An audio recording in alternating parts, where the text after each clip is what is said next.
যাদের রক্তের বিনিময়ে এসেছে স্বাধীনতা, পেয়েছি লাল সবুজের পতাকা, তারাই দেশের সূর্য সন্তান, তারাই জাতির শ্রেষ্ঠ সন্তান। কিন্তু নানা কারণে আজও স্বীকৃতি মেলেনি অনেক প্রকৃত মুক্তিযোদ্ধার। দাঁড়ে দাঁড়ে ঘুরেও পাননি সম্মাননা। তেমনি স্বাধীনতার ৫৪ বছর পার হলেও এখনো স্বীকৃতি মেলেনি ঝিনাইদহের মহেশপুর উপজেলার মুক্তিযোদ্ধা শামসুল হক ও নজরুল আহমেদের। দেশ স্বাধীনের পর বিভিন্ন দপ্তরে দপ্তরে ঘুরেও কোনো স্বীকৃতি মেলেনি এই দুই পরিবারের। আমি একলা একলা একবার গিয়েছি ঝিঙেদায়, মহেশপুর, তারপরে গিয়েছি মন্ত্রণালয়, তারপরে জামুখাইও গিয়েছি। এই সারা দুনিয়া বেড়ে বেড়ে আমার এই কাজটা কেউ করে দিল না। যমুনা ইলেকট্রনিক্স ঈদে ডাবল খুশি অফার সিজন 3, যে কোনো পণ্য কিনলেই পাচ্ছেন নিশ্চিত ঈদ উপহার।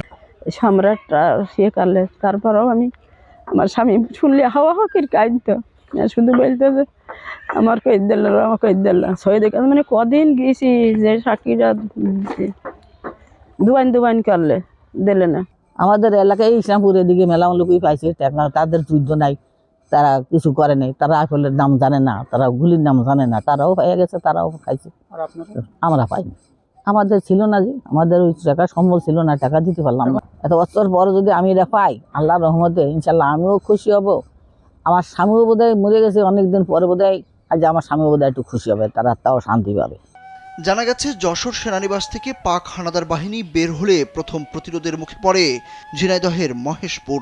দত্তনগরের হুসরখালিতে মুক্তিকামী বাঙালিদের সাথে পাক হানাদার বাহিনীর সম্মুখ যুদ্ধ হয়। এই যুদ্ধে অংশগ্রহণ করেন উপজেলার ভৈরবা গ্রামের শামসুল হক ও সামন্তা গ্রামের নজরুল আহমেদ। স্থানীয়রাও বলছেন তাদের স্বীকৃতির কথা। তারা এখনো স্বীকৃতি পায়নি, তো তারা স্বীকৃতি পেলে পরে বর্তমান সরকার যদি এটা স্বীকৃতি তাদের দান করেন, তাহলে পরে আমরা সবাই সন্তুষ্ট হব, খুশি এবং তাদের আত্মাটাও খুশি হবে। স্বাধীনতার পর অনেকবার মুক্তিযোদ্ধার তালিকা যাচাই বাছাই করলেও মুক্তিযোদ্ধার কোনো স্বীকৃতি মেলেনি এই দুই পরিবারের। স্থানীয় মুক্তিযোদ্ধারা এই দুই পরিবারটির স্বীকৃতি দাবি জানিয়েছেন। আমার জানামতে দুইজন মুক্তিযোদ্ধা তারা সশস্ত্র যুদ্ধে ৮ নম্বর সেক্টরে অংশগ্রহণ করেছিলেন, এবং আমি পরবর্তীতে অনেক যাচাই বাছাই করে জানতে পারি যে তারা সত্যিকারের অর্থেই যুদ্ধে অংশগ্রহণ করেছিলেন, এবং তারা আদ্যবধি তারা স্বীকৃতি পায় নাই। জোর দাবি জানাচ্ছি, এবং জামুখাই যিনি মুক্তিযোদ্ধার দায়িত্বে নিয়োজিত আছেন সেই উপদেষ্টা মহোদয়কে বলতে চাই যে সত্যিকারের অর্থে যাচাই বাছাই করে তারা যদি সত্যিকারেরই মুক্তিযোদ্ধা স্বীকৃতি পাওয়ার উপযুক্ত হয়, তাহলেই যেন তাদেরকে স্বীকৃতি দেওয়া হয় এবং তাদেরকে মুক্তিযোদ্ধা হিসাবে গেজেট তালিকা অন্তর্ভুক্ত করা হয়। সঠিক তদন্তের মাধ্যমে আনোয়ারা বেগম ও হাজিরা খাতুনের পরিবারকে মুক্তিযোদ্ধা পরিবারের স্বীকৃতি দেওয়ার জন্য ব্যবস্থা গ্রহণের আশ্বাস দিয়েছেন উপজেলা নির্বাহী কর্মকর্তা ইয়াসমিন মুনিরা।